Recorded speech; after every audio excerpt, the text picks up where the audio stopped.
ईमानदार ऑटो वाला। कहते हैं कि अगर नीयत साफ हो तो नियति को भी झुकना पड़ता है। दिल्ली में रहने वाले ईमानदार किशन की कहानी भी इसी की मिसाल है। दिल्ली में किशन अपनी पत्नी के साथ रहता था और ऑटो चलाकर अपना घर चलाता था। आमदनी बहुत ज्यादा नहीं थी, लेकिन वो जितना भी कमाता था उनका गुजारा अच्छे से हो जाता था।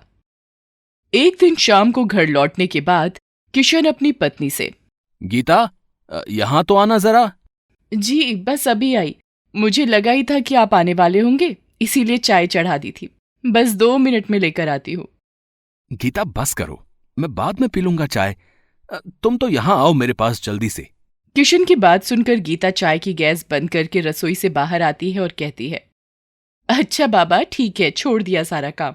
अब बताइए क्या बात है। जरा अपनी आंखें तो बंद करो, कुछ लाया हूं मैं तुम्हारे लिए। गीता अपनी आंखें बंद कर लेती है। किशन उसके बालों में फूलों का गजरा सजाता है और गीता से आंखें खोलकर आईना देखने को कहता है। गीता ऐसा ही करती है और गजरे को देखकर बहुत खुश हो जाती है। अरे वाह, ये तो बहुत सुंदर है जी। इतने में ही खुश हो गई तुम? तो इसे देखकर क्या कहोगी? किशन गीता को एक डिब्बा देता है। गीता जल्दी से उस डिब्बे को खोलती है। उसमें एक सुंदर साड़ी होती है।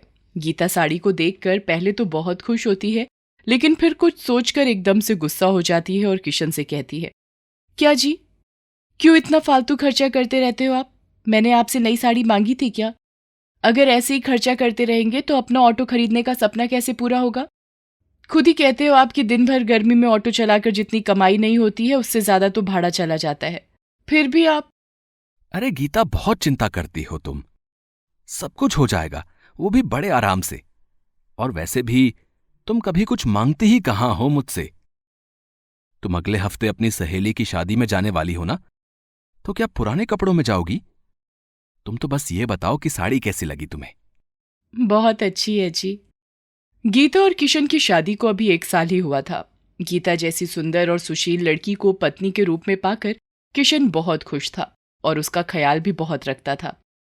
गीता भी किशन को पति के रूप में पाकर बहुत खुश थी। किशन सुबह से रात तक खूब मेहनत करता था ताकि पैसे जोड़कर अपना ऑटो खरीद सके, जिससे आमदनी और अच्छी हो जाए। घर के सारे काम करने के बाद गीता भी सिलाई का काम करती थी और घर चलाने में किशन का हाथ बटाती थी। सब कुछ अच्छा चल रहा था, लेकिन ये खुशियां बस कुछ दिनों की ही मेहमान थी। गीता को कुछ दिनों से सिर में तेज दर्द रहने लगा।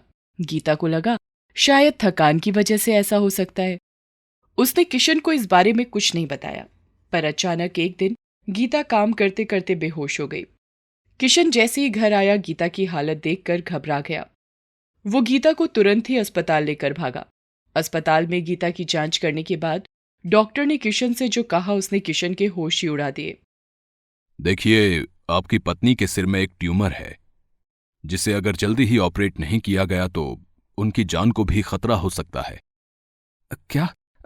ट्यूमर? ऐसे कैसे? ये आप क्या कह रहे हैं डॉक्टर साहब? गीता, मेरी गीता को ट्यूमर? वो तो बिल्कुल अच्छी थी कल तक।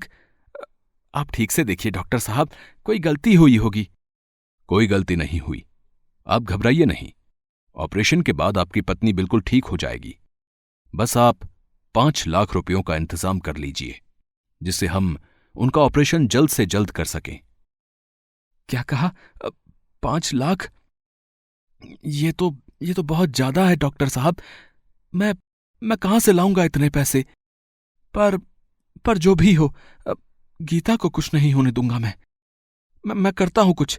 अभी कैसी है गीता? फिलहाल वो ठीक है। 1-2 दिन में आप उन्हें घर ले जा सकते हैं, लेकिन ट्यूमर उनके शरीर में ज्यादा दिन रहना ठीक नहीं। इसलिए आप जितना जल्दी हो सके पैसों का इंतजाम कर लीजिए। देर हुई तो ऑपरेशन में दिक्कत आ सकती है। ऐसा मत कहिए डॉक्टर साहब, मैं कुछ भी करके पैसों का इंतजाम कर लूंगा।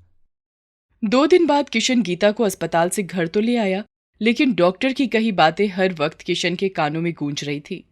उसे कुछ भी करके पैसों का इंतजाम करना था और वो भी जल्दी।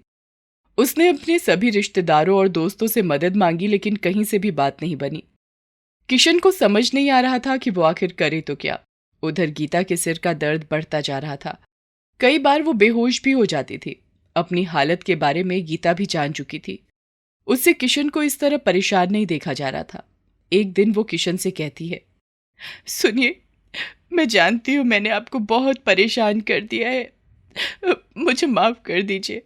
ऊपर वाले ने शायद हमारा साथ यहीं तक लिखा था। आपको आपको पति के रूप में पाकर मैंने सब कुछ पा लिया। अब मेरी कोई इच्छा बाकी नहीं है।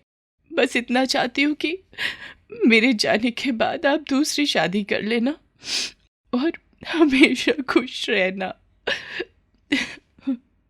ये क्या अनाप शनाप बोल रही हो गीता? कुछ नहीं होगा तुम्हें, मैं हूं ना। मैं कुछ ना कुछ कर ही लूंगा। अब तुम आराम करो। आंखों में आंसू लिए किशन घर से निकल जाता है। अपना ऑटो लेकर सवारी की तलाश में घूमते किशन को अचानक हाईवे पर एक शख्स दिखाई देता है। वो शख्स कुछ परेशान सा दिख रहा था। किशन उस शख्स के पास जाता है और कहता है, साहब कुछ परेशान लग रहे हैं, कहीं जाना है आपको? अरे दोस्त, बड़े सही वक्त पर आए हो। मेरी गाड़ी खराब हो गई है और मुझे तुरंत कहीं पहुंचना है। तो बैठिए साहब, मैं आपको छोड़ देता हूं। बताइए कहाँ जाना है? मुझे लक्ष्मी नगर जाना है, अब जल्दी चलना होगा, वैसे ही बहुत देर हो चुकी है। उस शख्स का नाम अभिमन्यु था। वो किशन के ऑटो में बैठ जाता है और किशन बिना देरी किए लक्ष्मी नगर के लिए चल पड़ता है। रास्ते में उन दोनों के बीच बातचीत होने लगती है। बहुत बहुत शुक्रिया भाई, तुम ना आते तो पता नहीं क्या होता। गाड़ी ने भी ऐन मौके पर धोखा दे दिया आज। वैसे कहाँ से हो और नाम क्या है तुम्हारा? मेरा नाम किशन है, मैं अशोकनगर में रहता हूँ। और शुक्रिया किस बात का साहब, ये तो हमारा काम है। अगर यही नहीं करेंगे तो कमाई कैसे होगी? इसी बातचीत के बीच ऑटो लक्ष्मी नगर पहुंच जाता है और किशन अभिमन्यु को उसकी बताई हुई जगह पर छोड़ देता है। अभिमन्यु बहुत हड़बड़ी में था। वो फटाफट किशन को उसके पैसे देता है और अपना सामान लेकर एक बिल्डिंग में चला जाता है। पर इस हड़बड़ी में वो अपना एक बैग किशन के ऑटो में ही भूल जाता है। किशन अपने पैसे लेकर वहां से दूसरी सवारी की तलाश में निकल जाता है, पर बहुत घूमने के बाद भी उसे कोई सवारी नहीं मिलती। वो मायूस होकर गीता के बारे में सोचने लगता है। अचानक उसकी नजर ऑटो की पिछली सीट पर जाती है और उसे वो बैग दिखाई देता है जिसे अभिमन्यु भूल गया था। किशन उस बैग को उठाता है और समझ जाता है कि ये बैग उसकी पिछली सवारी यानी अभिमन्यु का है। अरे, ये तो शायद उन्हीं साहब का है जिन्हें मैंने लक्ष्मी नगर छोड़ा था। इस बैग को खोल कर देखता हूं, शायद उनका फोन नंबर मिल जाए। यही सोचकर किशन जैसे ही बैग खोलता है उसकी आंखें खुली की खुली रह जाती हैं। बैग पैसों से भरा हुआ था। उसमें इतने पैसे थे जिनसे किशन की सारी मुसीबतों का हल हो सकता था। न सिर्फ गीता का इलाज हो सकता था, बल्कि किशन अपना नया ऑटो भी खरीद सकता था। लेकिन किशन की फितरत में बेईमानी नहीं थी। उसने उसी पल उस बैग को लौटाने का फैसला किया और वापस लक्ष्मी नगर की तरफ ऑटो लेकर चल पड़ा। वो उसी बिल्डिंग में गया जहां उसने अभिमन्यु को छोड़ा था, लेकिन उस बैग को लौटाना उसके लिए इतना आसान नहीं था। वो तो अभिमन्यु का नाम तक नहीं जानता था। वो बिल्डिंग एक प्राइवेट हॉस्पिटल की थी। किशन ने रिसेप्शन पर जाकर बात की। नमस्ते मैडम जी, वो मैंने कुछ देर पहले एक साहब को यहाँ छोड़ा था, मुझे उनसे मिलना है। अरे, ये क्या बात हुई? किससे मिलना है? उनका नाम बताओ। वो तो मुझे नहीं मालूम मैडम जी। अजीब आदमी हो तुम। जानते भी हो कितना बड़ा हॉस्पिटल है ये। दिन भर में ना जाने कितने लोग आते हैं यहाँ। किससे मिलना है कैसे पता चलेगा? मैं समझाता हूँ मैडम। दरअसल वो साहब मेरे ऑटो में अपना ये बैग भूल गए हैं, जो उन तक पहुंचाना बहुत जरूरी है। बैग भूल गए हैं? अच्छा, तो तुम जरूर डॉक्टर अभिमन्यु की बात कर रहे हो। अभी कुछ देर पहले ही वो यहाँ आए थे, बहुत परेशान थे और अपना एक बैग भी ढूंढ रहे थे। रुको, मैं अभी उन्हें फोन लगाती हूँ। रिसेप्शनिस्ट डॉक्टर अभिमन्यु को फोन लगाती है और सारी बात बताती है। उसके बाद किशन को वहीं इंतजार करने को कहती है। थोड़ी ही देर में डॉक्टर अभिमन्यु वहां पहुंच जाते हैं और किशन को देखते ही उसे गले लगा लेते हैं। किशन भी उन्हें देखकर बहुत खुश होता है और कहता है, अरे साहब, सबसे पहले ये लीजिए अपनी अमानत। आप इसे मेरे ऑटो में ही भूल गए थे। किशन, क्या तुमने इस बैग को एक बार भी खोलकर नहीं देखा? देखा था साहब, पर मेरा यकीन मानिए, सिर्फ आपका फोन नंबर ढूंढने की मंशा थी मेरी, और कुछ भी नहीं। आप चाहे तो अपने पैसे गिन लीजिए, मैंने इसमें से कुछ भी नहीं लिया है। नहीं नहीं किशन, उसकी जरूरत नहीं है। तुम इस बैग को यहां मुझ तक वापस लेकर आए, यही तुम्हारी ईमानदारी का सबसे बड़ा सबूत है। तुम नहीं जानते इस बैग को लौटाकर तुमने कितना बड़ा काम किया है। दरअसल ये पैसे एक गरीब बच्चे के हार्ट ट्रांसप्लांट के लिए थे, जिसे मैंने चैरिटी के जरिए इकट्ठा किया था। इन पैसों से उस बच्चे की अमेरिका में सर्जरी होनी है। अगर ये पैसे वापस न मिलते तो उस बच्चे को बचा पाना नामुमकिन था। मैं एक डॉक्टर हूं, पर कई बार हमारे बस में भी कुछ नहीं होता।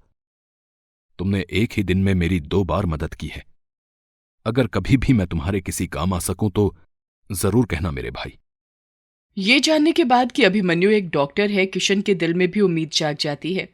किशन उसे अपनी पत्नी गीता के बारे में सब कुछ बताता है और अपनी माली हालत के बारे में भी।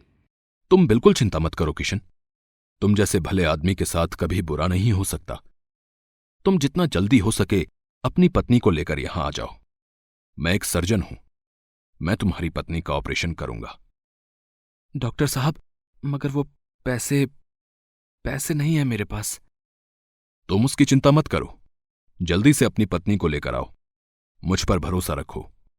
किशन तुरंत ही वहां से अपने घर के लिए निकल जाता है और गीता को लेकर वापस हॉस्पिटल पहुंचता है।